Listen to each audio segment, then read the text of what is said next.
നമസ്കാരം. വാസു കഴിഞ്ഞു, പത്മകുമാർ കഴിഞ്ഞു. അടുത്ത വിക്കറ്റ്, ഏഴാമത്തെ വിക്കറ്റ് ആരുടേതാണ് എന്ന ചർച്ചയാണ് ഇപ്പോൾ നടക്കുന്നത്. മുൻ ദേവസ്വം മന്ത്രി കൂടിയായ കടകംപള്ളി സുരേന്ദ്രനിലേക്കാണ് ദൃഷ്ടികൾ ചെന്നുപെടുന്നത്, അല്ലെങ്കിൽ പത്മകുമാറിന്റെ മൊഴി ചെന്നെത്തുന്നത് എന്ന തരത്തിൽ ചില സൂചനകൾ പുറത്തു വരുന്നുണ്ട്. അതുവഴി മുഖ്യമന്ത്രിയുടെ ഓഫീസിലേക്കും ചെന്ന് എത്തിയേക്കാം. എന്തായാലും അന്വേഷണം കോടതിയുടെ മേൽനോട്ടത്തിലായതുകൊണ്ട് ഇത്തരം കാര്യങ്ങളിൽ കുറച്ചുകൂടി സുതാര്യതയും അല്ലെങ്കിൽ കൃത്യമായ നടപടിയും ഉണ്ടാകും എന്ന് നമുക്ക് പ്രതീക്ഷിക്കാം. ഈ വിഷയങ്ങൾ ചോദിച്ചപ്പോൾ മുൻമന്ത്രി കടകംപള്ളി സുരേന്ദ്രൻ പറഞ്ഞത് അന്നത്തെ ഈ ഫയലുകളുമായി ബന്ധപ്പെട്ട കാര്യങ്ങളൊന്നും തനിക്ക് അറിയില്ല, തന്റെ മുന്നിൽ ഫയലുകളൊന്നും വന്നില്ല എന്നാണ് അദ്ദേഹം കഴിഞ്ഞ ദിവസം മാധ്യമങ്ങളോട് പറഞ്ഞത്. ദേവസ്വം മന്ത്രി ഇത്രയും നിരുത്തരവാദപരമായ ഒരു പ്രസ്താവന നടത്തിയത് അത്യന്തം ഖേദകരമായി പോയി. ദേവസ്വം ബോർഡുമായി ബന്ധപ്പെട്ട ഫയലുകളൊന്നും താൻ കാണുന്നില്ല, അറിയുന്നില്ല എന്ന് പറഞ്ഞാൽ ആ പണിക്ക് തന്നെ കൊള്ളില്ല എന്ന് അർത്ഥം. ഇന്നിപ്പോൾ കടകംപള്ളി സുരേന്ദ്രന്റെ വീട്ടിൽ, തിരുവനന്തപുരം കരിക്കകത്തെ വീട്ടിൽ മാധ്യമപ്രവർത്തകർ ചെന്നപ്പോൾ അദ്ദേഹം ഓടി രക്ഷപ്പെട്ടു എന്ന ഒരു വാർത്തയും പ്രചരിക്കുന്നുണ്ട്. അദ്ദേഹം പുറയിൽ കൂടെ ഇറങ്ങി വേറൊരു കാറിൽ കയറി, ഒരു i10 കാറിൽ കയറി രക്ഷപ്പെടുകയായിരുന്നു.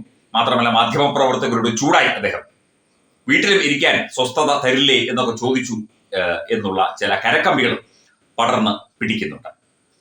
ഇങ്ങനെ ഓടി രക്ഷപ്പെട്ടിട്ടൊന്നും കാര്യമില്ല. സത്യവും നീതിയും തീർച്ചയായിട്ടും പുറത്തു വരിക തന്നെ ചെയ്യും. ഈ വലിയ സ്വർണ്ണക്കൊള്ളയിൽ അന്ന് ദേവസ്വം മന്ത്രിയായിരുന്ന കടകംപള്ളി സുരേന്ദ്രന് എന്തെങ്കിലും പങ്കുണ്ടെങ്കിൽ തീർച്ചയായിട്ടും അന്വേഷിച്ച് കണ്ടുപിടിക്കുക തന്നെ ചെയ്യും എന്ന നിലയിലേക്ക് കാര്യങ്ങൾ എത്തിക്കൊണ്ടിരിക്കുന്നു. തിരുവനന്തപുരത്തെ CPM ഗ്രൂപ്പ് അടിസ്ഥാനത്തിലുള്ള ചില പ്രശ്നങ്ങളിലെയൊക്കെ തന്നെ ഒരു അമരക്കാരനാണ് കടകംപള്ളി സുരേന്ദ്രൻ എന്ന് ചില സഖാക്കളൊക്കെ തന്നെ പറയുന്നുണ്ട്.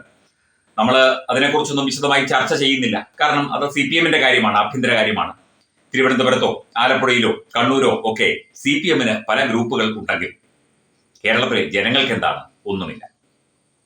ഈ കടകംപള്ളി സുരേന്ദ്രന് പണ്ട് മധ്യരാജാവായിരുന്ന മണിച്ചൻ അന്നത്തെ കാലത്ത് 50,000 രൂപ കൊടുത്തു എന്ന വിവരം മണിച്ചന്റെ ഡയറിയിൽ കുറിച്ചത് വാർത്തയായത് നമുക്ക് ഓർമ്മയില്ലേ?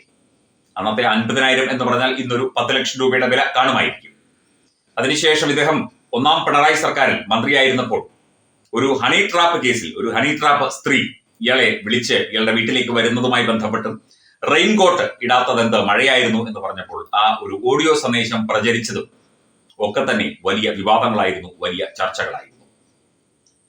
എന്തൊക്കെയായാലും ശരി, ഈ സ്വർണ്ണക്കൊള്ള വിഷയത്തിൽ എത്ര ഓടിയൊളിച്ചാലും കടകംപള്ളി സുരേന്ദ്രന് മുഖം രക്ഷിക്കാനാവില്ല ഉൾപ്പെട്ടിട്ടുണ്ട് എങ്കിൽ. പാർട്ടി സംരക്ഷിക്കില്ല, അല്ലെങ്കിൽ കള്ളന്മാരെ പാർട്ടി സംരക്ഷിക്കില്ല, സ്വർണ്ണക്കൊള്ളയിൽ ഉൾപ്പെട്ടവരെയൊക്കെ തന്നെ തീർച്ചയായിട്ടും അത് വെളിച്ചത്ത് കൊണ്ടുവരണം എന്നൊക്കെ ഗോവിന്ദൻ മാഷും ഒക്കെ പറയുന്നുണ്ട്. പാർട്ടി സംരക്ഷിക്കില്ല എന്ന് അദ്ദേഹം ആവർത്തിച്ചു പറയുന്നുണ്ട്. പക്ഷേ കടകംപള്ളി മുങ്ങിയത് എന്തിനാണ്? വ്യക്തമായി പറയണം. കാര്യങ്ങൾ മാധ്യമപ്രവർത്തകരോട് തുറന്നു പറയണം. അതുപോലെ എല്ലാ കാര്യങ്ങളും, അല്ലെങ്കിൽ ദേവസ്വം മന്ത്രിയായിരുന്നപ്പോഴുള്ള കാര്യങ്ങളൊന്നും മാധ്യമപ്രവർത്തകരോട് പറയേണ്ട കാര്യമില്ല എന്നൊക്കെ കഴിഞ്ഞ ദിവസം പറഞ്ഞു. അങ്ങനെ പറയേണ്ട ആവശ്യകത എന്താണ്? കാരണം മാധ്യമങ്ങൾ പറയുന്നത് ജനങ്ങളോടാണ്. അവർ വാർത്തകൾ സ്വീകരിച്ചിട്ട് അത് വാർത്തകളായി ജനങ്ങളാണത് കാണുന്നത്. ജനങ്ങളുടെ വോട്ട് കൊണ്ട് മന്ത്രിയായി, ജനങ്ങളുടെ പണം കൊണ്ട് അന്ന് ശമ്പളം വാങ്ങി, അല്ലെങ്കിൽ ജനങ്ങളുടെ പണം കൊണ്ട് സർക്കാർ സംവിധാനങ്ങൾ നടന്നുപോയി. ഇന്നും അങ്ങനെ തന്നെ നമുക്കറിയാം. അപ്പോൾ ഈ രീതിയിൽ ഒരു മുൻമന്ത്രി, ഒരു മുതിർന്ന നേതാവ് പ്രവർത്തിക്കേണ്ടതിന്റെ ആവശ്യകത എന്താണ്? അദ്ദേഹം എങ്ങോട്ടാണ് മുങ്ങിയത് എന്നൊന്നും നമുക്കറിയില്ല. എന്തൊക്കെയായാലും ശരി, ഈ വിഷയത്തിൽ കടകംപള്ളി സുരേന്ദ്രൻ ഉൾപ്പെട്ടിട്ടുണ്ടെങ്കിൽ അത് തീർച്ചയായിട്ടും അതിലും വലിയ മേഖലകളിലേക്ക് അത് ചെന്നെത്തും. കടകംപള്ളി സുരേന്ദ്രന് അങ്ങനെയൊന്നും കൈകഴുകാനാകില്ല. ഉത്തരവാദിത്തപ്പെട്ട സ്ഥാനത്ത് ദൃഢപ്രതിജ്ഞ ചെയ്ത മന്ത്രിയായതാണ്. ദേവസ്വം വകുപ്പ് 5 വർഷം കൈകാര്യം ചെയ്തതാണ്. ഈ ആൾക്കാരെയൊക്കെ നിയമിച്ചതും ഒക്കെ തന്നെ ഇദ്ദേഹത്തിന്റെ ഒത്താശയോടും ഇദ്ദേഹത്തിന്റെ അറിവോടും കൂടിയാണ് ബോർഡിനെയൊക്കെ തന്നെ രൂപീകരിച്ചത്. അപ്പോൾ അവിടെ നടന്ന ഒരു തീവട്ടിക്കൊള്ള, അതൊന്നും ഞാൻ കണ്ടിട്ടില്ല, കേട്ടിട്ടില്ല, അറിഞ്ഞിട്ടില്ല, ഫയൽ എന്റെ മുന്നിൽ വന്നിട്ടില്ല. കൊള്ള നടത്തിയതിന്റെ ഫയൽ മുന്നിൽ വരുമോ?